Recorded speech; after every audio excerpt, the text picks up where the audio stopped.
अहम खबर है बहरा अहमर में तिजारती जहाज पर हमले का अफसोसनाक वाकया। हमले में 3 पाकिस्तानी शहरी जान बहक एक जख्मी हुआ। इसाकदार की जानिब से कहा गया तिजारती जहाज पर हमले में पाकिस्तानियों की हलाकत पर तशवीश है। इस हवाले से मजीद तफसीलात जानेंगे सलमान आवान से। जी सलमान, आगाह कीजिएगा।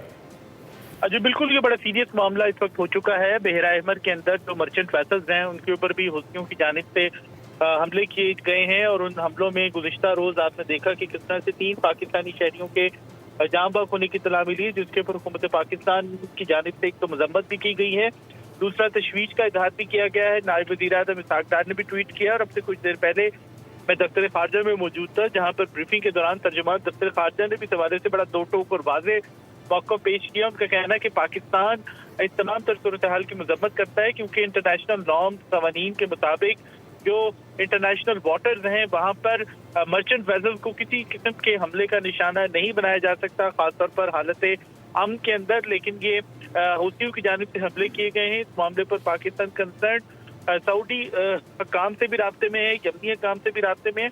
और जो इम्पोर्टेंट चीज़ वाज़ेह की गई है वो ये है कि सऊदी अरब की जानिब से जो एक मैरीटाइम अलायंस बनाया गया है और इस हवाले से एक एलामिया जारी किया गया था चंद रोज पहले, पाकिस्तान उसका सिग्नेटरी है और पाकिस्तान इस हवाले से अपनी जिम्मेदारियों को मुकम्मल तौर पर अदा करेगा। जी सलमान अवान अपडेट कर रहे थे, आपका शुक्रिया।